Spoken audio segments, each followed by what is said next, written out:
Hello friends.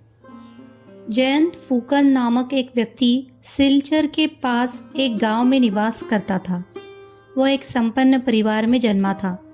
जमीन जायदाद रुपए पैसे की उसे कोई कमी न थी और वह सुखमय जीवन व्यतीत कर रहा था। एक दिन वह पड़ोस के गांव में रहने वाले अपने चाचा के पोते के विवाह में सम्मिलित होने गया।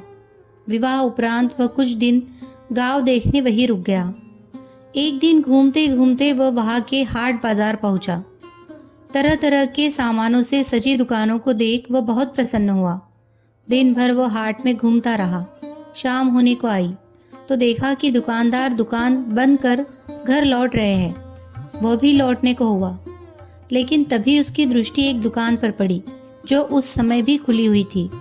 उसने दुकानदार से पूछा, क्यों भाई, घर नहीं जाना? दुकान बंद नहीं करोगे? मेरी कोई बिक्री नहीं हुई भाई, कैसे घर जाओ? दुकानदार बोला। क्या बेचते हो? जयंत ने पूछा। मैं सलाह बेचता हूँ, उस व्यक्ति ने उत्तर दिया। यह सुनकर जयंत आश्चर्यचकित रह गया और पूछा, क्या कहा? सलाह? कैसी सलाह? मूल्य चुकाओगे तभी सलाह मिलेगी, बिना मूल्य के कुछ भी नहीं मिलता, दुकानदार बोला। जयंत में जिज्ञासा उत्पन्न हो गई। उसने एक सलाह का मूल्य पूछा तो दुकानदार ने बताया, एक सलाह 1000 रुपए की है। मेरे पास 2 सलाह है तो 2000 रुपए लगेंगे। मूल्य सुनकर जयंत हंसने लगा और ये कहकर जाने को हुआ, इतने में कौन तुम्हारी सलाह खरीदेगा? पछताओगे बंधु, ऐसा अवसर फिर नहीं मिलने वाला।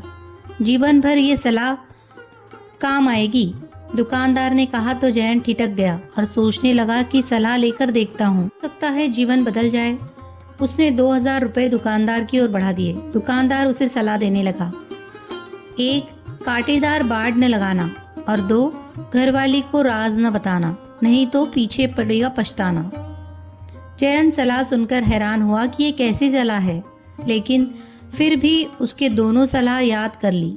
उस रात वह चाचा के गांव में ही रुका। अगले दिन अपने गांव के लिए निकल गया।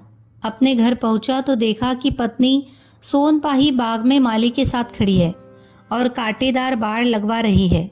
उसके दिमाग में दुकानदार की पहली सलाह कौंधी, कांटेदार बाड़ मत लगवाना।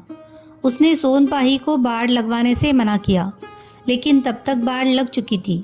माली के जाने के बाद उसने सोनपाही को चाचा के गांव के हाट से 2000 में 2 सलाह खरीदने की बात बता दी। यह सुनकर सोनपाही हंसने लगी और कहने लगी, क्या मूर्खता कराए, इससे कहीं अच्छा होता कि उन 2000 रुपयों से मेरे लिए ही कुछ ले आते। जयंत कुछ न बोला। सोनपाही की बात सुनकर उसे भी महसूस हुआ कि कहीं उसने अपने पैसे व्यर्थ तो नहीं गवा दिए। वह रात में ढंग से सो भी नहीं पाया। उसके मन में यही विचार आने लगा कि उसने सलाह खरीदकर गलती कर दी है। इसीलिए उसने सोचा कि क्यों न सलाहों को आजमा कर देखूं। वह उठा और बाहर जाकर एक सूअर के बच्चे का सिर काटकर जंगल में छुपाया। उसके बाद वह चैन से सो गया।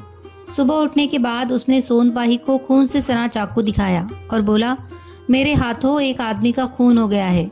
ये बात तो किसी को मत बताना, नहीं तो मैं मुश्किल में पड़ जाऊंगा। सोनपाही ने हामी भर दी, लेकिन उसकी पेट में बात पचना बहुत मुश्किल था। जब वह पनघट पर पानी भरने गई तो देखा कि वह इकट्ठी औरतें अपने अपने पतियों की बहादुरी के किस्से सुना रही है। वह कैसे पीछे रहती, उससे भी रहा नहीं गया और उसने अपने पति की बहादुरी का गुणगान करते हुए सबको बता दिया कि उसने एक आदमी का खून कर उसकी लाश जंगल में छुपा दी है। यह खबर आग की तरह पूरे गांव में फैल गई। जो भी जयंत को देखता डर के मारे दूर भाग जाता। जब यह खबर राजा के पास पहुंची तो उसने सैनिकों को जयंत को पकड़कर लाने के लिए भेजा। जब सैनिक जयंत को उसके घर से पकड़कर ले जाने लगे तब कांटेदार बाड़ में फंसकर जयंत की पगड़ी गिर गई और जयंत वैसे ही राजा के पास पहुंच गया। राजा का नियम था कि कोई भी व्यक्ति उसके पास बिना पगड़ी के नहीं आएगा। जयंत को बिना पगड़ी के देख राजा आग बबूला हो उठा। यह जयंत को दुकानदार की पहली सलाह याद आई, कांटेदार बाड़ न लगाना। फिर राजा ने उससे पूछा, तुमने किसका खून किया है? ये सुनकर जयंत के होश उड़ गए। वो एकदम से कुछ कह नहीं पाया। तब राजा बोला, तुम्हारी पत्नी गवाह है कि तुमने किसी का खून किया है, इसीलिए तुम इस आरोप से बच नहीं सकते। तब जयंत को दुकानदार की दूसरी सलाह याद आई। घरवाली को राज न बताना, नहीं तो पीछे पड़ेगा पछताना। उसने सारी बात राजा को बताई कि कैसे वह दुकानदार की दी गई सलाह को आजमा रहा था और उसे लेने के देने पड़ गए। फिर वह सैनिकों के साथ जंगल गया जहां उसने सूअर के बच्चे का सिर छिपाया हुआ था। सैनिकों ने वापस आकर सारी बात राजा को बताई तो राजा भी हंस पड़ा और उसने जयंत को छोड़ दिया। जयंत चैन की सांस लेकर घर वापस आया, लेकिन उसने सोनबाई को कुछ नहीं बताया। अगले दिन उसने अपने घर से कांटेदार बाड़ हटवा दी और दुकानदार की सलाह जीवन भर मानने का निश्चय किया। फ्रेंड्स, आप सुन रहे थे अनमोल राय आसाम की लोक कथा। कहानी आपको कैसी लगी कमेंट में ज़रूर बताइए।